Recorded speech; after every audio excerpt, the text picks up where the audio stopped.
I'll tell you my story, which is a little strange and I still can't fully understand. In the corner of my house there was a palm tree. People said that's where witches would go to stand, and that they'd just stay there, loudly hissing and chattering in that palm, until one day they finally knocked it down. About 10 years ago, my grandmother died. She used to say that witches would scratch her. And to make matters worse, every morning she'd wake up with bruises and scratches all over her body. She also said that at night the witches would come and scratch the roof. Our roof was made of metal sheets, so it was easy to tell when they arrived. There was a sound, something you couldn't ignore. My grandmother, who was already in bed very seriously ill, told my father to put chili peppers on the roof. She said it was so that, after a while, the witches would get bored and leave. After some time, my grandmother passed away. She lived in the same place where my parents live now. There's a huge pine there, and people say that's where witches now stand. A neighbor has even seen them arrive at night, and then they talk among themselves. I've told my dad about it, but he says there's no need to cut down the pine. They simply don't believe in things like that. I respect it, but the truth is, I'm scared. I really don't know what to do. I don't live with my parents anymore, but I can't stop thinking about my younger sisters. They're still in danger, in case the witches ever decide to take them. My great-grandmother is from a little town called Santa Maria, in the state of Hidalgo. She's about 80 years old now. When she was a child, there wasn't even electricity, and of course there was no pavement. In that place, there's a famous spa, known for hot springs. Among the stories my grandmother and the family still living there have told me, the one that really stuck with me, and the one I experienced firsthand, was the story of the witches. Back then, everyone insisted they'd seen huge numbers of fireballs rising and falling in the sky, only for them to vanish into nothing as they moved toward the mountain. My grandmother also said that pregnant women in the town had to wear cross-shaped protections and red ribbons around their bellies, so the witches wouldn't harm the baby. I even heard that they once found a newborn dead, just a few days old.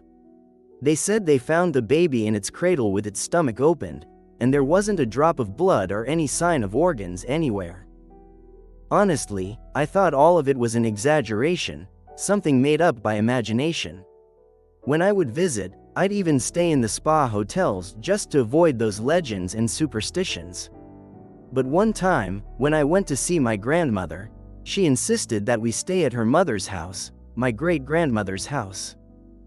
That house has a large loft, and it's very dark. Almost no light gets in, and it feels like there's a strange aura there. Even the smell is different from the other houses. That night, I stayed in the loft. For anyone who doesn't know, a loft like that is kind of like an attic, only smaller.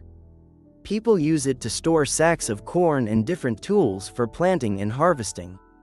I had to share it with one of my uncles. I was about 13 or 14 years old.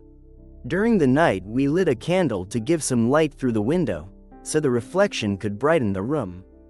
At first, that seemed like a good idea, but around 2 o'clock in the morning, we heard tapping at the window. It sounded like a bird pecking or hitting the glass, like it was curious about the candlelight. We got scared and sat up. It was a fairly large raven or crow. The more we watched, the harder it kept hitting the window. Even my mother and my father, who were sleeping downstairs, heard it. They shouted back and forth between rooms asking what was going on. After a while, the animal flew away, and we tried to fall asleep again. Right around 3:40 in the morning, I had to go to the bathroom. The fear was already in me completely, so I woke my uncle and asked him to go with me.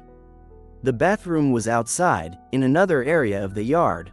We had to go down old stairs that made a loud squeaking sound with every step. We left the house. When we got to the bathroom, I started doing what I needed to do. Then I heard my uncle begin talking. It sounded like he was speaking to someone who appeared to be my great-grandmother. She was covered with a dark shawl, like she was out in the cold. At first, I didn't think it was strange, until I stepped outside and saw that my uncle was questioning her about why she was awake so late.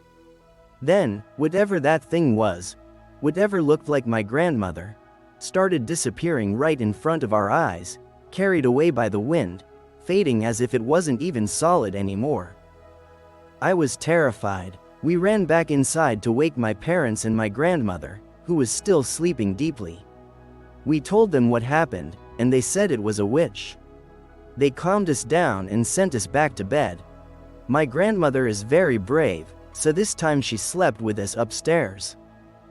It was around 5 o'clock in the morning, and I still couldn't sleep. I kept thinking about faces in the corn sacks. I was already too suggestible, fully primed to see something. Then I saw the candlelight go out. Right after that, a sudden, intense flash crossed the window, bright like a large flare. That night, we were terrorized by a witch. People say they visit the town. Most people know it. Sometimes you can even see them on the mountain at night, moving around like fireballs as they travel.